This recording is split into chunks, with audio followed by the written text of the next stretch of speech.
మీరే విస్తరించారు, మీరే వాయిదా వేసారు.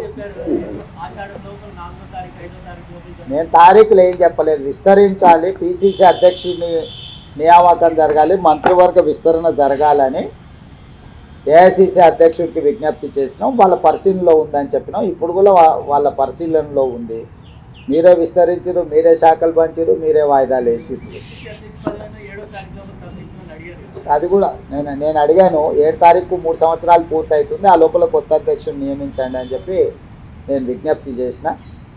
ఇప్పుడు బాలు ఏఐసిసి అధ్యక్షుడు కోర్టులో ఉంది. దీనికి సమాధానం మీకు అక్కడి నుంచే సరైన సమాధానం వస్తుంది. అది అక్కడ చెప్పాల్సింది. నాకు ఏకాభిప్రాయం ఉంది, ఆల్రెడీ చెప్పేసిన. వేరే వాళ్ళని నియమించండి, దాంట్లో ఏం భిన్నాభిప్రాయాలు, ఏకాభిప్రాయం.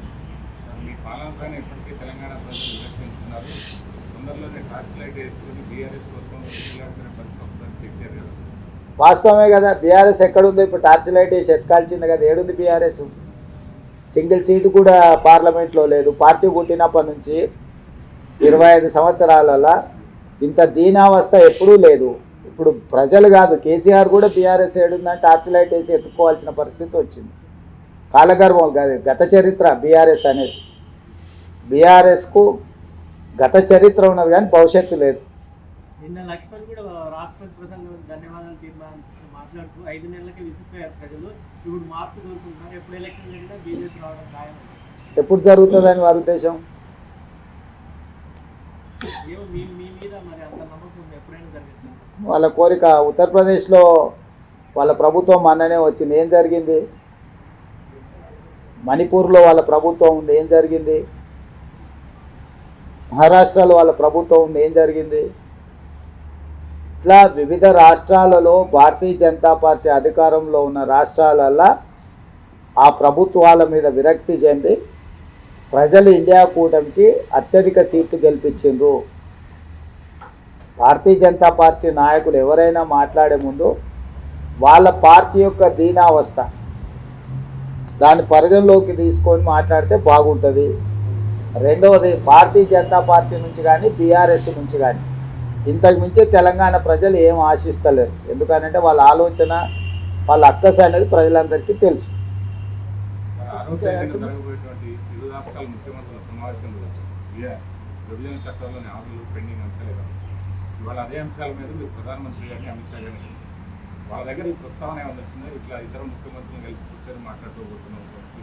తెలుసు, అమిత్ షా గారికి చెప్పిన 6 తారీఖు రోజు రాష్ట్ర విభజనకు తర్వాత రావలసిన మా రాష్ట్రానికి అన్ని విషయాల మీద 6 తారీఖు రోజు మేము ఒక మంచి వాతావరణంలో కూర్చొని చర్చించుకుంటున్నాం. మీ సహకారం కూడా సమస్యల పరిష్కారానికి ఉండాలని అమిత్ షా గారికి చెప్పినాం. వారు స్పష్టంగా మీ సమస్యలు పరిష్కరించుకోండి, కేంద్ర ప్రభుత్వం వైపు నుంచి పూర్తి సహకారం ఉంటుందని వారు చెప్పారు. చాలా అంశాలు ఉన్నాయి, ఇంకా అది లిస్ట్ ఇస్తాను. 9th షెడ్యూల్ 10th షెడ్యూల్లో ఉన్న ప్రాపర్టీస్ కావచ్చు. ఇప్పుడు మా బట్టి విక్రమార్క గారు చెప్పినట్టు ఆ 5 గ్రామాలు భద్రాద్రి రాముడు గుడితో పాటు అక్కడ ఉండే దేవుడి మాన్యాలు ఇవన్నిటిని కూడా మన రాష్ట్రానికి సంబంధించి, అదేవిధంగా దీర్ఘకాలికంగా వాయిదా పడుతున్న నీటి పంపకాల విషయం కావచ్చు, ఇంకా ఎన్నో అంశాలు ఉన్నాయి. వాటన్నిటిని చర్చించుకొని ముందుకెళ్ళాలనుకుంటున్నాం. తెలియదు అసలు, ముఖ్యమంత్రులు కూర్చున్నాక కదా ముఖ్యమంత్రుల స్థాయిలో పరిష్కారం అవుతాయా కావా అనేది తెలియకుండా ఎట్లా చెప్తాం. మా ఇద్దరి మధ్యలో పరిష్కారం కాగలిగినాయి. 2 రాష్ట్రాలు 2 ముఖ్యమంత్రులు కూర్చొని పరిష్కరించుకుంటారు. ఇంకేదైనా విషయంలో భిన్నాభిప్రాయాలు ఉంటే ఆర్బిట్రేటర్గా కేంద్ర ప్రభుత్వం ఉంది. కేంద్ర ప్రభుత్వం కూడా ఒకవేళ ఏదైనా విషయాలను పరిష్కరించలేకపోతే చట్ట ప్రకారంగా దానికి పరిష్కారం ఎట్లా కనుగొనాలో కనుగొంటాం ఇద్దరం కలిసి.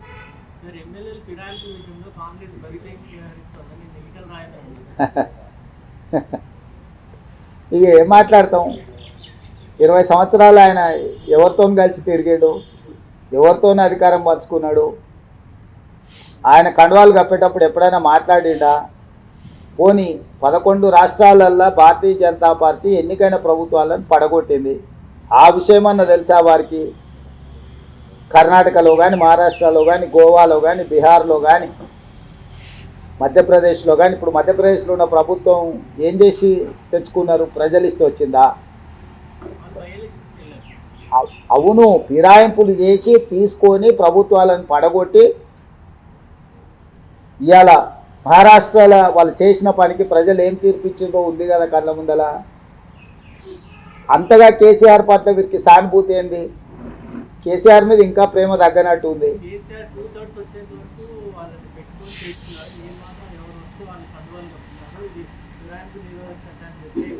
అని ఎవరంటారు? అంటున్నా ఆయనకి ఇంకా కేసీఆర్ మీద ప్రేమ తగ్గినట్టు లేదని అంటున్నా. వాళ్ళు ప్రేమించుకొని మాకేం అభ్యంతరం. ఇప్పుడు ఇంకా వాళ్ళ నాయకుడు కేసీఆరే అనుకుంటున్నాడేమో ఆయన, నాకు తెలీదు. కాబట్టి గతంలో జరిగిన విషయాలను, గతంలో చేసిన పాపాలను, అప్పుడు సహకరించిన విధానం, వాటిని చూసినప్పుడు మేము చాలా ప్రజాస్వామికబద్ధంగా వ్యవహరిస్తున్నాం. ఎవ్వరు ఎలాంటి బాధపడాల్సిన అవసరం లేదు. ప్రజలకు మేలు జరగడానికి ఏం చేయాలనో ఆ ప్రయత్నాలన్నీ కాంగ్రెస్ పార్టీ చేస్తుంది.